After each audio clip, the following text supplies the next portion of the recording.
الحمد لله الذي أنزل على عبده الكتاب ولم يجعل له عوجا وأشهد أن لا إله إلا الله وحده لا شريك له وأشهد أن سيدنا ومولانا محمدا عبده ورسوله أما بعد فأعوذ بالله من الشيطان الرجيم بسم الله الرحمن الرحيم هو الذي أرسل رسوله بالهدى ودين الحق ليظهره على الدين كله وكفى بالله شهيدا محمد رسول الله صدق الله مولانا العظيم مولاي صل وسلم دائما أبدا على حبيبك خير الخلق كلهم. قابل احترام بزرگوں اور عزیز دوستو، سب سے پہلے تو دل کی گہرائیوں سے رب کائنات کے حضور دعائیہ کلمات پیش کرتے ہیں کہ اے ہمارے رب، اے ہمارے پروردگار، ہماری آج کی اس محفل کو، اس مجلس کو، اس پروگرام کو، اس کہنے کو اور سننے کو اپنی بارگاہ میں قبول فرما. اے ہمارے رب، بڑے جلسے دیکھ چکے، بڑے پروگرام دیکھ چکے، بہت کچھ کہہ بھی چکے اور سن بھی چکے. اے کریم پروردگار، آج کچھ اس انداز سے قبول فرما لے کہ آج اس برکت سے ہم سب کی بخشش ہو جائے. تو آج کی مجلس میں جو سوچا ہے عنوان، وہ چونکہ ربیع الاول کی آج کیا تاریخ ہے جی؟ آج 10 ہے نا. جو کل تاریخ گزری ہے وہ 9 تاریخ تھی، اور مشہور قول کے مطابق نبی اکرم صلی اللہ علیہ وسلم کی ولادت باسعادت 9 تاریخ کو ہوئی ہے. مشہور قول کے مطابق آپ کی ولادت 9 تاریخ کو ہوئی ہے، جبکہ وفات وہ بغیر کسی اختلاف کے 12 ربیع الاول کو ہے. اور اس لیے 12 ربیع الاول کو 12 وفات ہی کہتے ہیں ہمارے ہاں، کیونکہ آپ صلی اللہ علیہ وسلم کی وفات 12 تاریخ کو ہے. اور ولادت میں اختلاف ہے، لیکن زیادہ تر علماء اس بات پر متفق نظر آتے ہیں کہ آپ کی ولادت باسعادت 9 تاریخ کو ہوئی ہے.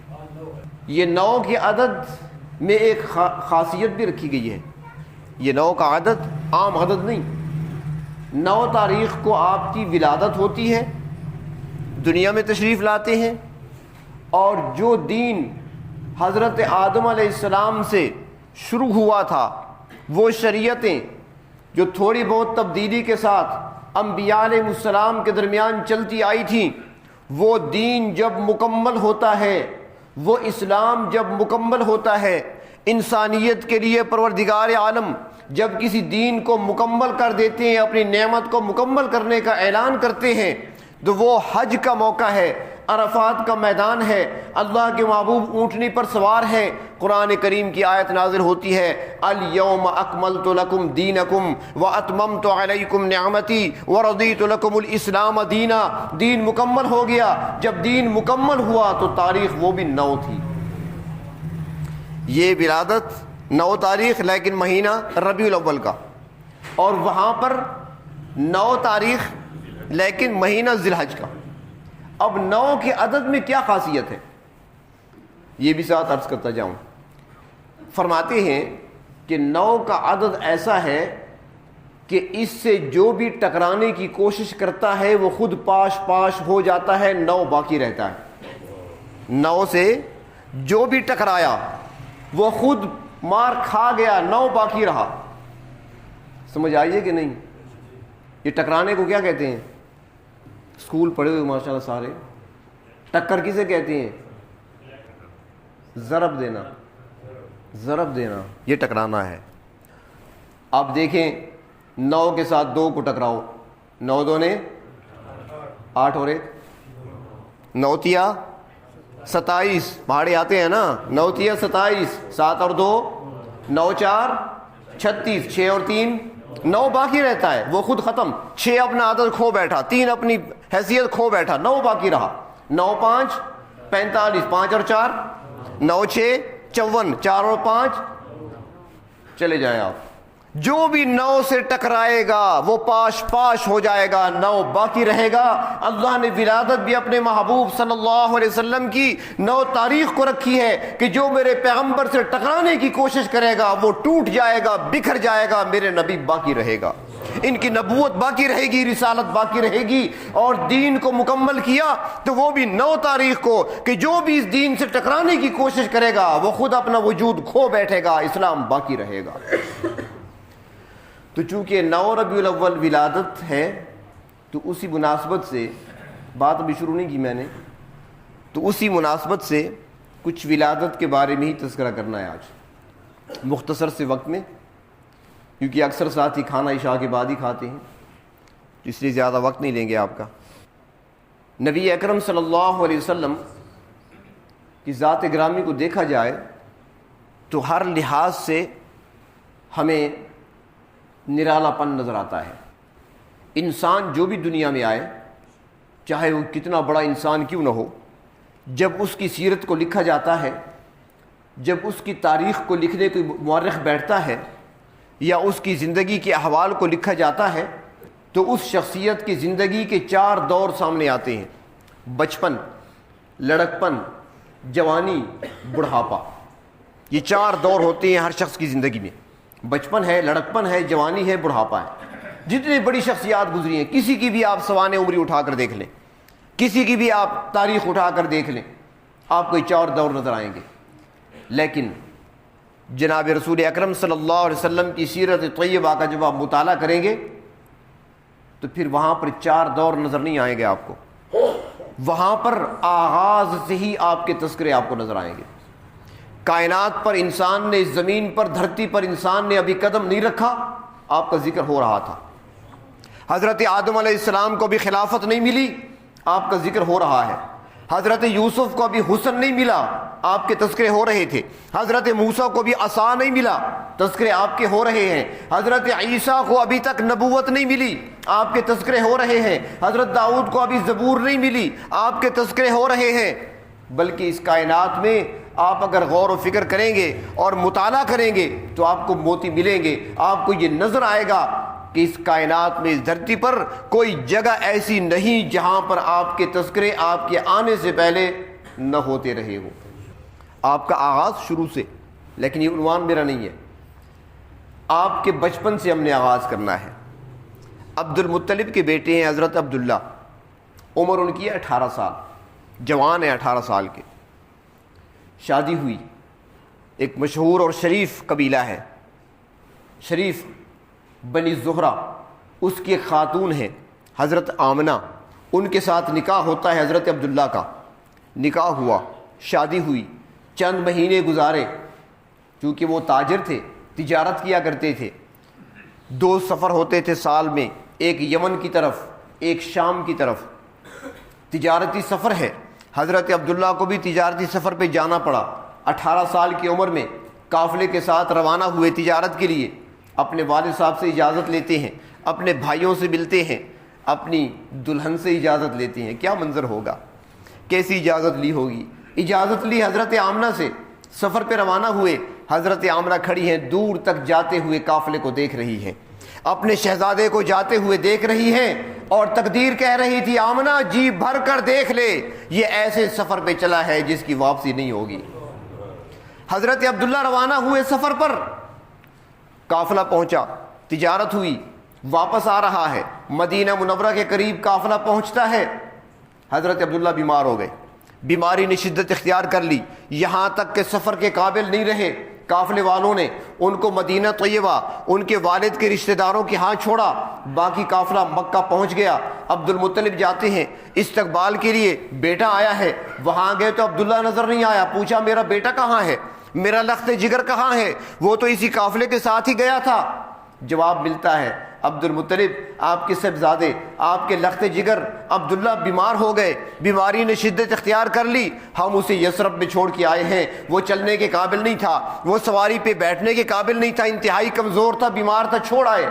عبد المطلب اپنے بڑے بیٹے حارث کو بلاتے ہیں، حارث بیٹا جلدی کرو، اونٹنی تیار کرو، سوار ہو جاؤ، یثرب کا سفر کرو، بھائی عبداللہ کو وہاں سے جلدی سے لے کر آؤ میرے پاس۔ حارث روانہ ہوتے ہیں، جب مدینہ پہنچے، جب یثرب پہنچے تو پتہ چلا کہ عبداللہ کی وفات ہو چکی ہے، حضرت عبداللہ فوت ہو چکے ہیں۔ چنانچہ حضرت عبداللہ کو دفن کر دیا گیا تھا وہیں پر۔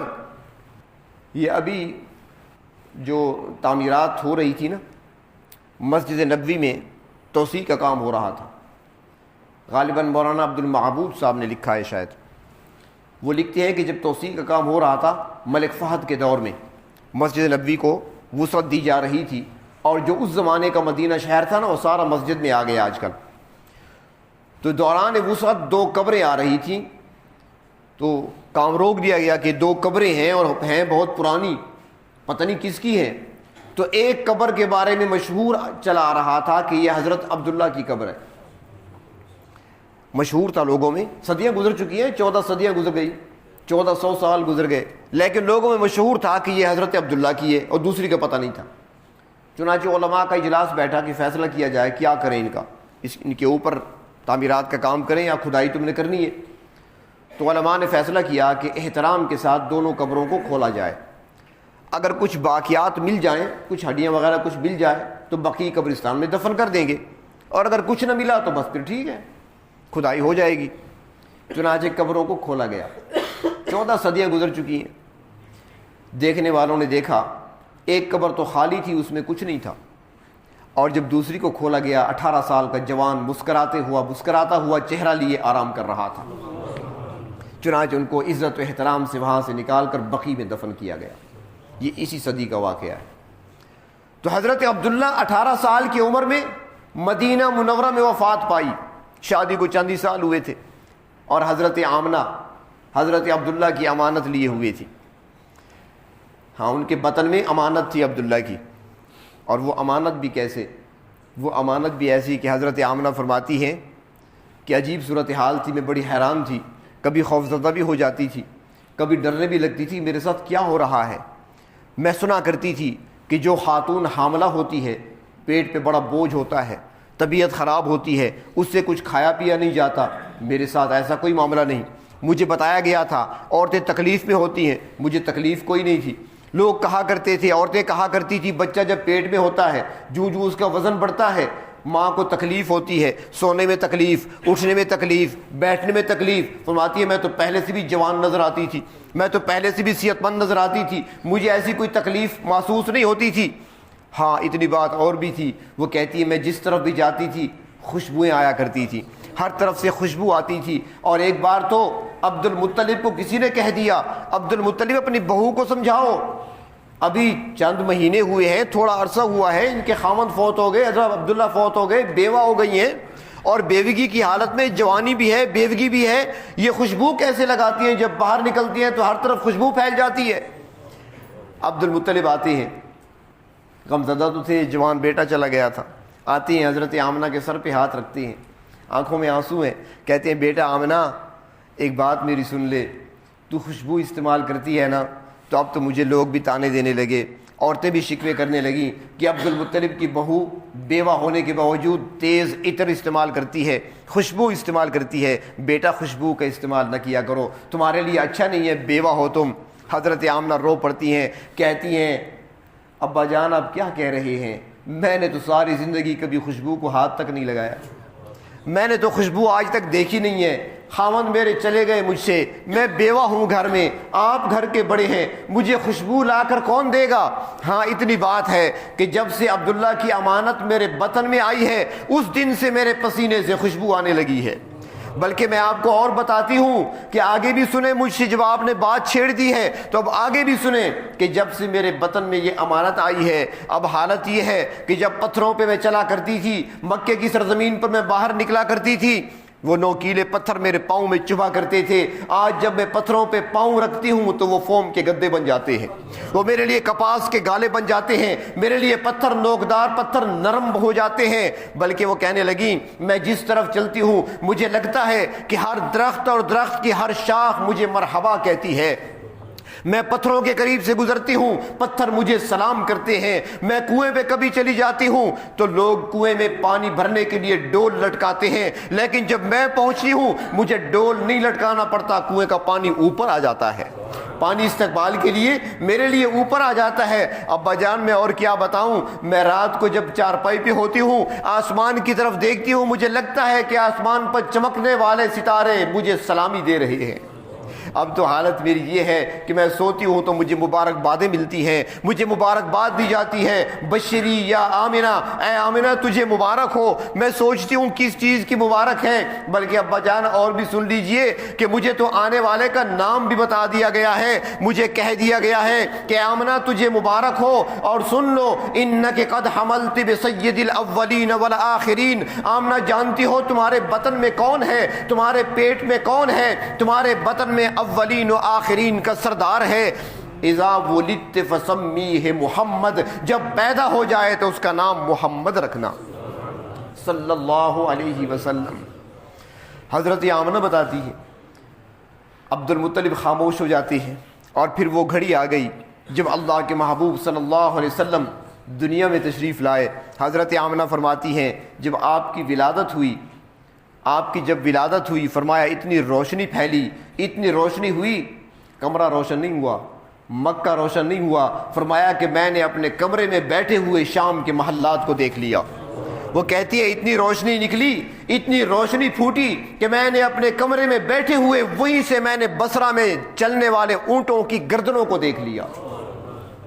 اللہ نے آپ کے دین کو چمکانا تھا، اللہ نے اس نور کو چمکانا تھا، اس روشنی کو پھیلانا تھا، تو پہلے سے ہی دکھا دیا۔ چنانچہ پیدا ہوئے اللہ کے محبوب اس حال میں کہ حضرت آمنہ فرماتی ہیں کہ آپ صاف پاک پیدا ہوئے، مختون پیدا ہوئے، ختنہ کرنے کی ضرورت نہیں تھی، بلکہ ایسے آئے کہ غسل دینے کی بھی ضرورت نہیں تھی۔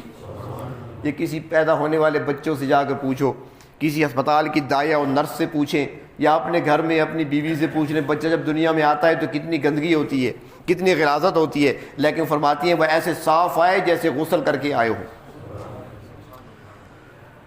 حضرت آمنہ نے گود میں لیا، گود میں لے کر بیٹھی ہیں، تھوڑی پریشانی آ گئی، اور ایک ایسا غم جس کو صرف آمنہ ہی سمجھ سکتی تھی اور کوئی کیا سمجھے۔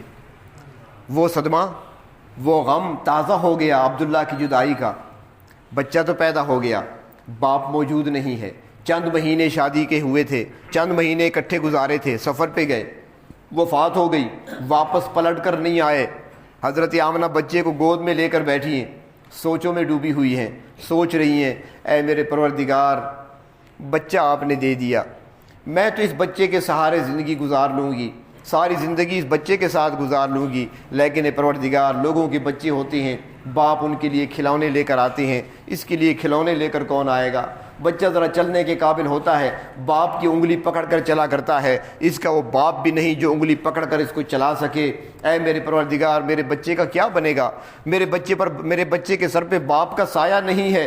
حضرت آمنہ دل ہی دل میں یہ باتیں کہہ رہی ہیں، اور تقدیر مسکرا رہی ہے، رب تعالیٰ کی مشیت کہہ رہی ہے آمنہ سوچتی کیوں ہو، پریشان کیوں ہوتی ہو، یہ صرف تیرا بیٹا نہیں ہے، ہمارا محبوب بھی ہے، یہ تو کائنات کا محبوب بھی ہے، تم سوچتی ہو کہ یہ چلے گا کیسے؟ آمنہ یہ تو چلتا جائے گا جہاں سے شریعت بنتی جائے گی۔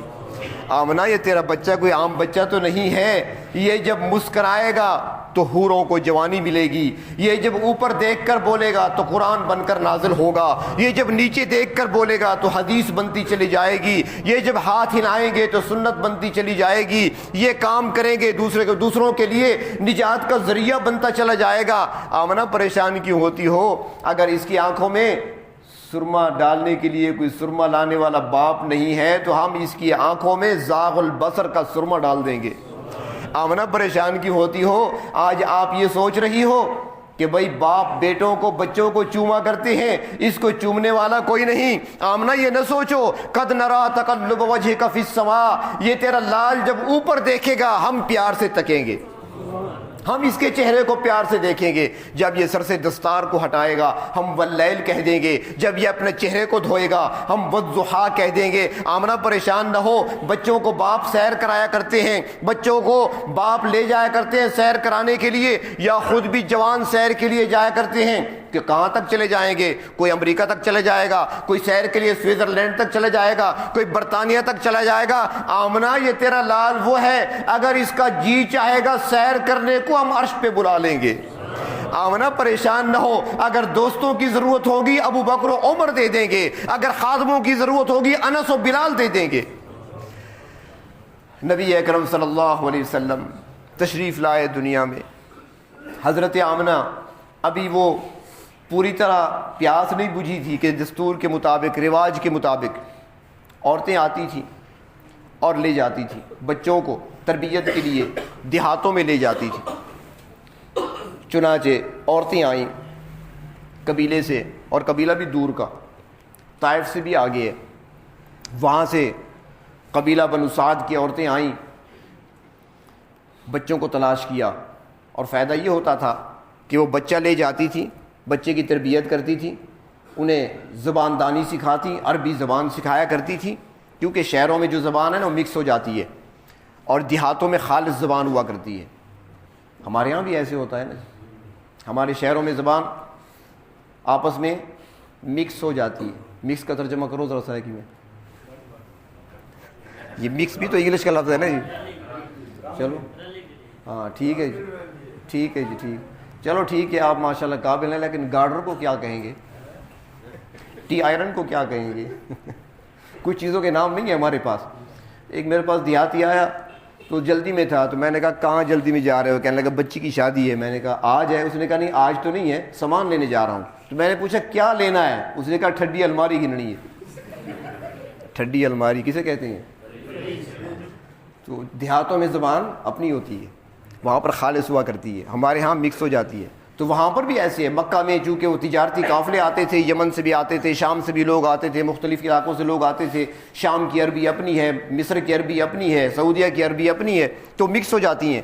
تو باہر دیہاتوں میں خالص زبان ہوا کرتی ہے, تو وہ لوگ اپنی زبان کی بڑی حفاظت کرتے تھے, بڑی حفاظت کرتے تھے, ایک ایک لفظ کی تحقیق کیا کرتے تھے, ایک ایک لفظ کی تحقیق. وہ عنوان سے ہے تو ہٹ کر, لیکن درمیان میں چھوڑ کر چلا جاؤں بات تو مزہ نہیں آئے گا. وہ اتنی تحقیق کرتے تھے کہ قرآن حکیم میں کچھ الفاظ ایسے آئے تو ایک ایک لفظ پر وہ غور کرتے تھے کہ اس کا معنی کیا ہے, مطلب کیا ہے. ہم نے تو کبھی نہیں سوچا. مثلا قرآن پاک میں ایک لفظ ہے متاع, قل متاع الدنیا قلیل, متاع الدنیا قلیل, دنیا کی متاع تھوڑی سی ہے. اب یہ متاع کیا ہے؟ اب اس کی تحقیق کرنی تھی اس نے. ایک بندے نے سوچا کہ میں تحقیق کروں گا متاع ہے کیا, کس چیز کو کہتے ہیں. دوسرا لفظ تھا رقیم. رقیم, رقیم کسے کہتے ہیں, کس چیز کا نام ہے. چنانچہ وہ ایک کے پاس گیا, دوسرے کے پاس گیا, تیسرے کے پاس گیا, بڑے بڑے ادب والوں کے پاس گیا معنی پوچھنے کے لیے, کوئی اس کو مطمئن نہیں کر سکا. تو اس شخص نے دور کا سفر اختیار کیا. اس نے کہا دیہاتوں سے پتہ چلے گا. وہ ایک دیہات میں گیا, پتہ نہیں چلا, اگلے دیہات پہنچا. بعض پرانے لوگوں کو کچھ چیزیں معلوم ہوتی ہیں, آج کل تو ساری چیزیں ختم ہوتی جا رہی ہیں. تو وہ ایک دیہات میں گیا, تو وہاں سے جب مسئلہ حل نہیں ہوا, اگلے دیہات کی طرف جا رہا تھا, راستے میں شام ہو گئی, آبادی نظر نہیں آ رہی, دور دور تک کوئی نشان نظر نہیں آ رہا. پریشان ہو گیا کہ رات آ گئی اور رات جنگل میں کیسے گزاروں گا, جنگل میں درندے ہوتی ہیں, خونخوار جانور ہوتی ہیں, میری زندگی خطرے میں ہوگی, اکیلا ہوں. تو اسے جنگل میں ایک کٹیا نظر آئی, کوئی جھونپڑا نظر آیا. اس نے کہا یہاں پہ کوئی رہتا ہے, چلو رات ان کے پاس گزار لیتا ہوں. وہاں گیا, دیکھا تو ایک بوڑھی خاتون اندر بیٹھی تھی, اس کے ساتھ ایک چھوٹی بچی بھی تھی. اس نے سلام کیا, سلام کے بعد کہنے لگا جی مسافر ہوں, میں نے آگے جانا تھا, اگلے دیہات کی طرف جا رہا ہوں, فلاں دیہات سے آ رہا ہوں, اور رات آ گئی, شام ہو گئی, اندھیرا پھیل رہا ہے, شاید میں اپنا سفر جاری نہ رکھ سکوں, اور بستی یہاں سے کافی دور ہے, میں پہنچ نہیں پاؤں گا, تو جنگل ہے, ذرا گھبرا رہا ہے دل میرا, اگر آپ اجازت دیں تو میں آج رات قیام آپ کے یہاں کر سکتا ہوں؟ اس خاتون نے کہا بالکل، مہمان نواز لوگ ہیں عرب ویسے بھی. اس نے کہا بالکل ہمارے یہاں ٹھہر جائیں، تو آپ یہاں بیٹھیں، بچی کا خیال رکھیں، بچی کے ساتھ بیٹھیں، باتیں کریں اس سے، اور میں تھوڑی لکڑیں چن کے لاتی ہوں تاکہ آپ کے لیے کچھ پکاؤں میں. وہ بوڑھی خاتون باہر نکل گئی. اب یہ بچی کے ساتھ بیٹھا ہے، سامنے جو ہے وہ چولہا پڑا تھا اس کا. تو ایک چھوٹا سا کتا آیا. کتے بھی کئی ہوتے ہیں نا، بڑے بھی ہوتے ہیں چھوٹے بھی ہوتے ہیں. ایک چھوٹا کتا آیا اور اس نے جب اندر میں داخل ہوا نا، تو ایک کپڑا ہوتا ہے جس سے یہ خواتین چولہے کا کام لیتی ہیں، ہاتھ بھی صاف کر لیے، وہ توے کو بھی صاف کر لیا، دیگچی کو پکڑ لیا، تو اس پر سالن بھی لگا ہوتا ہے، اس پر آٹا بھی لگا ہوتا ہے. کیا کہتے ہیں اسے؟ صافی. وہ صافی پڑی تھی. یہ عام ردی کپڑا ہوتا ہے، وہ پڑا تھا. تو کتا وہ چھوٹا سا آیا، اسے روٹی تو نہیں ملی اور تو کچھ نہیں ملا. اس نے وہ صافی اٹھائی اور دوڑ پڑا گیا. جب وہ کتا صافی اٹھا کر دوڑا نا، تو اس موقع پر اس بچی نے آواز دی اپنی دادی کو، یا امی جاء الرقیم واخذ المتاع. وہ دو لفظ کی تلاش میں تھا نا، رقیم کیا ہے اور متاع کیا ہے. بچی نے اپنی دادی کو آواز دی، یا امی جاء الرقیم واخذ المتاع. چھوٹا کتا آیا اور متاع لے گیا. تو اب اس شخص کے کان کھڑے ہو گئے، بھئی ان لفظوں کی تو میں تلاش میں تھا.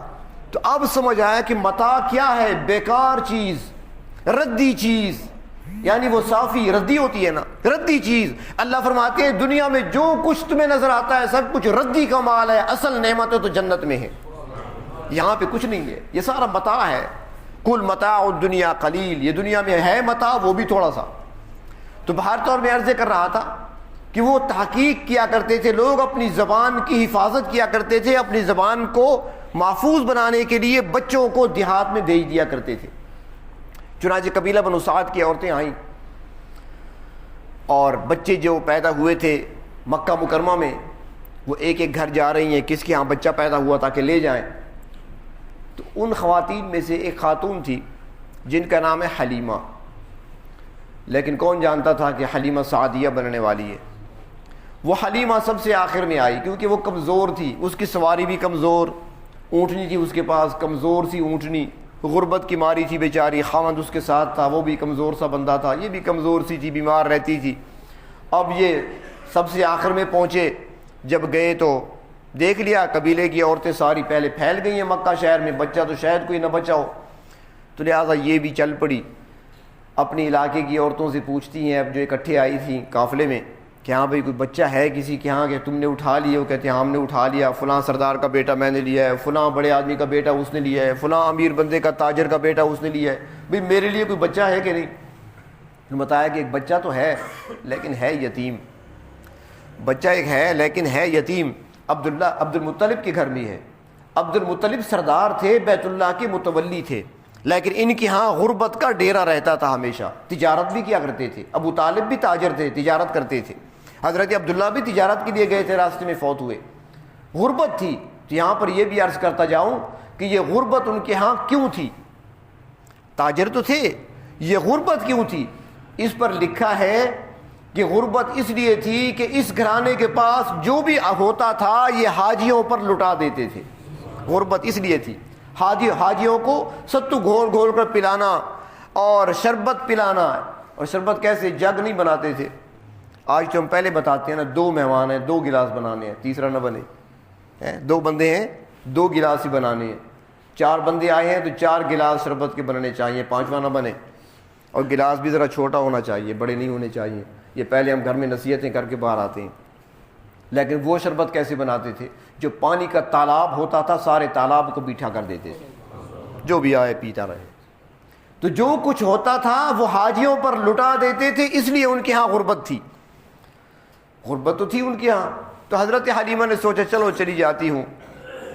اگر غربت ہے تو بیچاری وہ ماں بھی جس کی گود میں بچہ ہے وہ بھی پریشان ہوگی کہ میرے بچے کو کسی نے نہیں اٹھایا. اسے بھی پتہ چل گیا ہوگا، عورتیں گئی ہوں گی وہاں پر، یقیناً گئی ہوں گی، ہر ایک نے اندر جا کر پوچھا ہوگا بچہ تو ہے مگر یتیم ہے، پھر عورت چھوڑ کر چلی گئی ہوگی. تو اس ماں کے دل پر کیا گزر رہی ہوگی، میری طرح وہ بھی صدموں کی ماری ہوگی، چلو میں کچھ دل جوئی بھی کر لوں گی، بچے کو دیکھ لوں گی. حلیمہ چلی گئی، حضرت آمنہ کے پاس پہنچ گئی. جب پہنچی وہاں پر تو پوچھا سنا ہے کہ تمہارے یہاں بچہ ہے؟ اس نے کہا جی بچہ پیدا ہوا ہے۔ یتیم ہے؟ اس نے کہا جی یتیم ہے، دادا اس کے عبد المطلب ہیں، بیت اللہ کے متولی ہیں۔ ٹھیک ہے، مجھے پتہ ہے آپ کے گھر میں غربت تو ہے، میں بھی غریب عورت ہوں، بچے جو امیر لوگوں کے تھے وہ تو عورتوں نے اٹھا لیے ہیں، چلو ٹھیک ہے وہ تو بعد میں دیکھا جائے گا، بچے کو میں لے جاتی ہوں یا نہیں لے جاتی وہ بعد میں فیصلہ ہوگا، لیکن ذرا بچہ دکھاؤ تو صحیح نا۔ انہوں نے کہا بالکل دیکھ لو۔ چنانچہ کپڑا ہٹایا، بس کپڑا ہٹایا دیکھا تو دیکھتی ہی چلی گئی، نگاہ وہاں سے ہٹنے کا نام ہی نہیں لے رہی تھی، اور وہیں پر دل ہی دل میں کہتی ہیں کہ اللہ کا شکر ہے کہ آنے والیوں نے بچے کو دیکھا نہیں تھا، بغیر دیکھے یتیم سمجھ کے چھوڑ گئیں، اور یہ لال تو اللہ نے شاید میرے لیے رکھا ہے۔ چنانچہ دیکھا اور دیکھتی رہی۔ حضرت آمنہ دیکھتی ہیں کہ بڑی عجیب نظروں سے میرے بچے کو دیکھ رہی ہیں، مسلسل نگاہیں وہیں پہ رکی ہوئی ہیں۔ وہ کہتے ہیں نا کہ صحنے چمن کو اپنی بہاروں پہ ناز تھا، وہ آ گئے تو ساری بہاروں پہ چھا گئے۔ اللہ نے حسن جو ایسا دیا تھا، ایسا حسن اس کائنات میں اللہ نے کسی کو نہیں دیا، ایسا حسن اللہ نے اس کائنات میں کسی کو نہیں دیا۔ یوسف بھی حسین تھے، حضرت یوسف بھی حسین تھے، چہرہ چھپا کے رکھا کرتے تھے، اور ان کے حسن کو دیکھنے والیوں نے اپنے ہاتھ کاٹ لیے تھے۔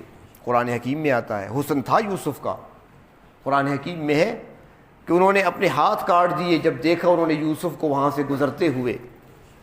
وَقَطَّعْنَ أَيْدِيَهُنَّ، اپنے ہاتھ کاٹ بیٹھی تھیں، اور ہاتھوں سے بہتا ہوا خون دیکھ کر پریشان ہو گئی تھی، بعد میں یہ کیا ہوا، گھبرا گئی تھیں۔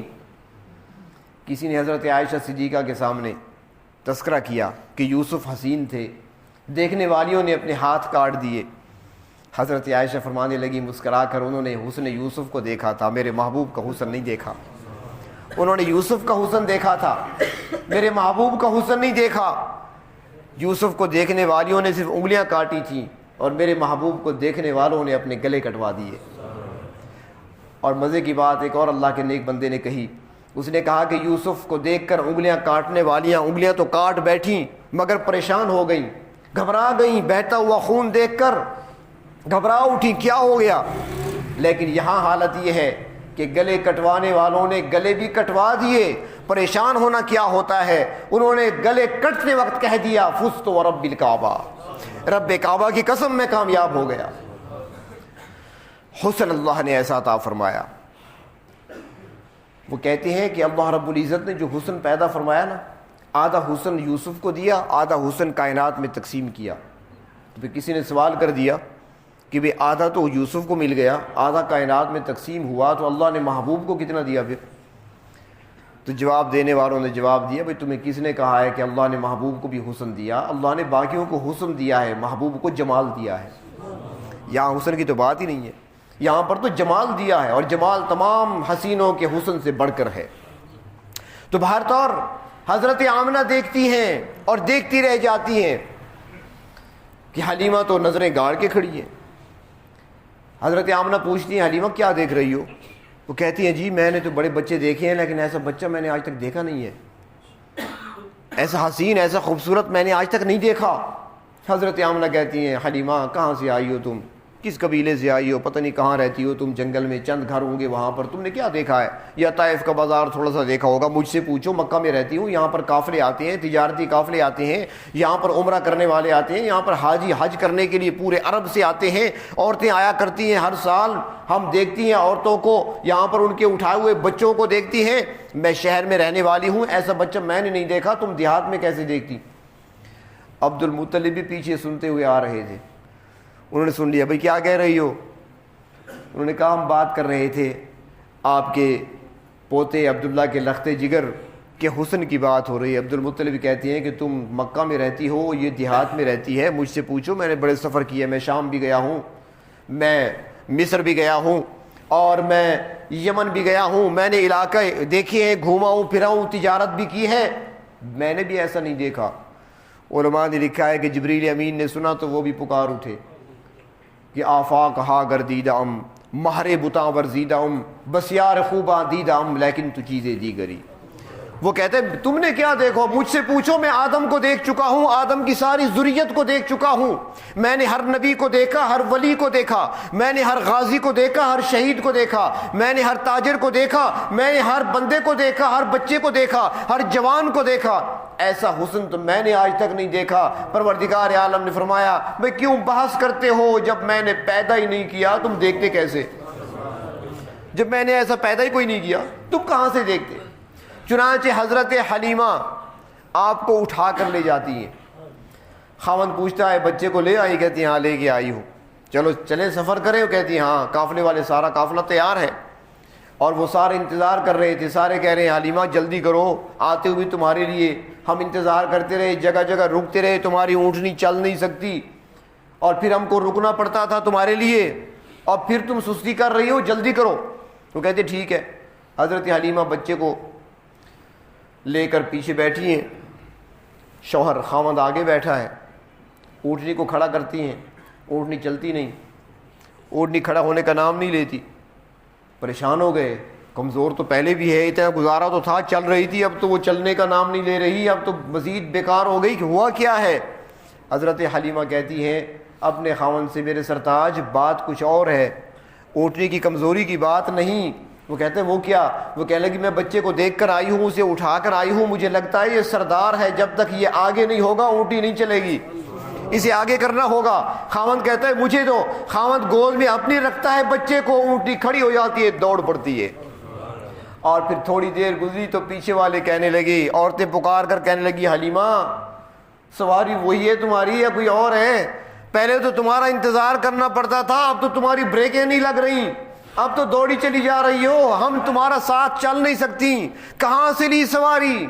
وہ کہتی ہے عقل کی ماری ذرا دیکھو تو صحیح، وہی ماڈل ہے، پیچھے نمبر پلیٹ دیکھ لو، وہی ماڈل ہے، وہی گاڑی ہے، وہی اونٹنی ہے، سب کچھ وہی ہے، سواری میری وہی ہے، سوار بدلا ہوا ہے، جو سوار آیا ہے یہ کوئی اور ہے، یہ اس کی برکتیں ہیں۔ چنانچہ اونٹنی چلتی ہے، جہاں جہاں سے اونٹنی گزرتی جاتی ہے آقا کو لے کر وہاں وہاں رحمتیں پھیلتی چلی جاتی ہیں، قدم قدم پہ برکتیں، نفس نفس پہ رحمتیں، جہاں جہاں سے وہ شفیع آسیاں گزر گیا، جہاں نظر نہیں پڑی وہاں ہے رات آج بھی، جہاں جہاں نظر پڑی وہاں وہاں سحر ہوئی۔ حضرت حلیمہ کے گھر پہنچتے ہیں، قبیلہ ہے یہ حاجی صاحبان عمرے کرنے والے جنہوں نے دیکھا ہے، زیارت کی ہے اس علاقے کی، طائف سے کچھ آگے ہے، پہاڑی علاقہ ہے، وہاں پر مکان تھا کچا سا ایک ٹیلے پر، اور وہیں پر حضرت حلیمہ رہتی تھی، ساتھ ہی قبیلہ آباد تھا، الگ الگ گھر تھے سب کے۔ حضرت حلیمہ گھر لے گئیں، آپ کو گھر لے گئیں۔ خاوند کہتا ہے مجھے تو بھوک لگی ہے، حلیمہ کہتی ہے بھوک تو لگی ہے لیکن میں کہاں سے لوں، کیا دوں آپ کو؟ کہتے ہیں دودھ مل جائے جلدی سے۔ دودھ کہاں سے آئے؟ وہ کہتے ہیں اونٹنی تو ہے بھائی، اونٹنی تو ہے ہمارے پاس لیکن دودھ جو نہیں ہوگا، بکریاں آ گئی ہیں چر کر لیکن دودھ نظر نہیں آ رہا۔ خاوند کہتا ہے میں ذرا اونٹنی کو دیکھ لیتا ہوں۔ جب اونٹنی کو دیکھا جا کر تو کہتا ہے اپنی زوجہ سے حلیمہ برتن جلدی سے لے آؤ، اونٹنی کے تھن تو بھرے ہوئے ہیں۔ وہ کہتے ہیں کہاں سے بھر گئے، تو خشک تھے، دودھ تو تھا نہیں۔ اس نے کہا تھن بھرے ہوئے برتن لے کر آؤ۔ اور جب دھونے کے لیے بیٹھے تو دھوتے دھوتے تھک گئے، برتن بھر گئے، دودھ کم نہ ہو سکا۔ حضرت حلیمہ سمجھ گئی یہ آنے والے کی برکت ہے، اور پھر برکتوں کا نزول ہوا، اور پڑوسی بھی کہنے لگے حلیمہ تمہاری بکریاں چرنے کہاں جاتی ہیں؟ ہماری بکریاں شام کو ویسی بھوکی آتی ہیں، تمہاری بکریوں کے پیٹ بھرے ہوتے ہیں۔ برکتیں ہی برکتیں ہیں۔ بات کو سمیٹ رہا ہوں۔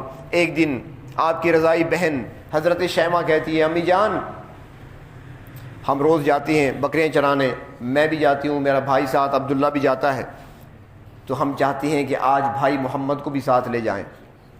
جنہوں نے دیکھا ہے اوپر ٹیلے پر مکان تھا ان کا، اور پھر نیچے راستہ اترتا ہے، نیچے سارا آج بھی وہاں پر قدرتی گھاس ہے، وہاں پر بارش جب آتی ہے تو وہاں پر پہاڑی پانی گزرتا ہے، وہاں پر آج بھی گھاس ہے، اسی جگہ پر بکریاں چرایا کرتے تھے، گھر کے قریب ہی نیچے وادی میں۔ چنانچہ کہنے لگی ہم بھائی کو ساتھ لے جاتے ہیں۔ حضرت حلیمہ کہتی ہے نہیں بھائی کو نہیں لے جانا، بھائی نوکیلے پتھر ہیں، باہر کنکر ہیں، پتھر ہیں، میرے محمد کو چوٹ لگے گی، گر پڑے گا، کوئی تکلیف پہنچے گی، اس کو ساتھ لے کر نہ جاؤ، بس تم بہن بھائی جایا کرو۔ لیکن حضرت شیمہ ضد کرنے لگی نہیں میں بھائی محمد کو ساتھ لے کر جاؤں گی۔ تو ماں بڑی نصیحتیں کرنے کے بعد، نصیحتیں کرنے اور سمجھانے کے بعد محمد کو ساتھ کر دیتی ہیں، چلو لے جاؤ، خیال کرنا بھائی کا۔ اور جب شام کو بکریاں لے کر واپس آتی ہیں تو حلیمہ دوڑ کے جاتی ہیں، اٹھاتی ہیں نبی اکرم صلی اللہ علیہ وسلم کو سینے سے لگاتی ہیں اور بیٹی سے پوچھتی ہیں بیٹا بتاؤ کوئی تکلیف تو نہیں پہنچی، کوئی پریشان تو نہیں ہوئے، کوئی کانٹا تو نہیں لگا؟ شیمہ کہتی ہے امی جان میری بات سنیں، تکلیف کہاں پہنچتی، ان کی وجہ سے تو ہمیں راحتیں ملتی رہیں۔ وہ پتھر جو کبھی ہمارے پاؤں میں چبھا کرتے تھے آج کپاس کی طرح نرم تھے، ہم روزانہ دھوپ پہ ہوا کرتے تھے، آج ہم جس درخت کے نیچے سے گزرتے شاخیں اوپر جھک جاتی، ہم پر سایہ کر لیتے۔ امی جان مزے کی بات اور بتاؤں کہ بکریاں سارا دن ہماری روز چرا کرتی ہیں، لیکن آج بھائی محمد ہمارے ساتھ تھے، ہم نے بکریوں کو چرنے کے لیے چھوڑا، ہم درخت کے سائے میں بیٹھے، بکریاں جلدی سے چر کر آ گئیں اور آ کر سامنے بیٹھ گئیں، سارا دن بکریاں بھائی محمد کا چہرہ تکتی رہی۔ وہ میرے آقا، وہ میرے پیغمبر صلی اللہ علیہ وسلم۔ تذکرے تو جہاں تک کیے جائیں چلتے رہیں گے، لیکن بس صرف ایک محبت ہی پیدا کرنی ہے۔ تنظیم اہل سنت والجماعت والے دو مقاصد لے کر ایک ایک مسجد میں ایک ایک بستی میں جاتے ہیں کہ اللہ کے محبوب صلی اللہ علیہ وسلم کی محبت کو اپنے سینے میں سجا لو اور آپ صلی اللہ علیہ وسلم کی طریقوں کو، آپ صلی اللہ علیہ وسلم کی اتباع والے راستے کو اپنا لو۔ یہ دو ہی باتیں ہیں جس میں دنیا کے اندر ہمارے لیے عزتیں ہیں اور آخرت میں ہمارے لیے نجات کا ذریعہ ہیں۔ اسی مقصد کے لیے آتے ہیں، کچھ سناتے ہیں۔ تو محبت پیدا کرنے کے لیے چند ایک باتیں میں نے عرض کر دی ہیں، لیکن اتنے حسین پیغمبر، اتنے عظیم پیغمبر، اتنے اخلاق والے پیغمبر، جنہوں نے کبھی پتھر کھا کر بھی کسی کو بد دعا نہیں دی تھی، بلکہ آپ نے تو کانٹے اٹھانے والوں کو بھی دعائیں دی ہیں۔ حدیث شریف میں آتا ہے کہ ایک مرتبہ مکہ مکرمہ میں جو ابتلا کا دور تھا، آزمائش کا دور تھا، اللہ کے محبوب صلی اللہ علیہ وسلم مکہ شہر سے ذرا باہر نکلتے ہیں، جب باہر کی طرف جاتے ہیں دیکھا ایک بوڑھی عورت ہے، گٹھڑی سامنے پڑی ہے، اٹھانے کی کوشش کرتی ہے، اس سے اٹھ نہیں رہی، اٹھائی نہیں جا رہی۔ آپ قریب چلے جاتے ہیں، کہتے ہیں ماں جی کیا کرنا ہے، کیا اٹھا رہی ہو؟ پھر دیکھتے ہیں غور سے تو پھر کہتے ہیں ماں جی لوگ گھروں کو لکڑیاں لے جاتے ہیں، آگ جلانے کے کام آتی ہیں، تم نے تو کانٹے اکٹھے کر رکھے ہیں، کیا کرو گی ان کانٹوں کو، کانٹے کیوں جمع کر لیے؟ وہ بوڑھی خاتون کہتی ہے اے نوجوان تجھے پتہ نہیں ہمارے شہر میں ایک نوجوان ہے محمد صلی اللہ علیہ وسلم جو ہمارے معبودوں کو، ہمارے خداؤں کو برا بھلا کہتے ہیں، یہ میں ان کے راستے میں بچھاؤں گی، ان کے راستے میں بچھانے ہیں، ان کے لیے میں نے اکٹھے کیے ہوئے ہیں۔ اب بتائیں دشمن ہو اور جنگل ہو، دیکھنے والا بھی کوئی نہ ہو، ہمارے سامنے موجود ہو اور ہو بھی ایسے بوڑھا ناتواں کمزور جو گٹھڑی نہ اٹھا سکے، کیا خیال ہے گلا دبا نہیں دیں گے؟ اس کا چھوڑ دیں گے؟ دوسرا سانس نہیں لے سکے گا وہ کہ میرے راستے میں کانٹے بچھانے والا جنگل میں مل گیا میں چھوڑ دوں؟ لیکن آپ صرف چھوڑتے نہیں بلکہ کہتے ہیں ماں جی یہ بتاؤ تمہاری عمر زیادہ ہے، جسم تمہارا کمزور اور ضعیف ہے، اتنی بڑی گٹھڑی تم نہیں اٹھا سکتی، اگر کہیں تو میں اٹھا کر جہاں آپ کہیں وہاں تک پہنچا دوں؟ کانٹے ہیں۔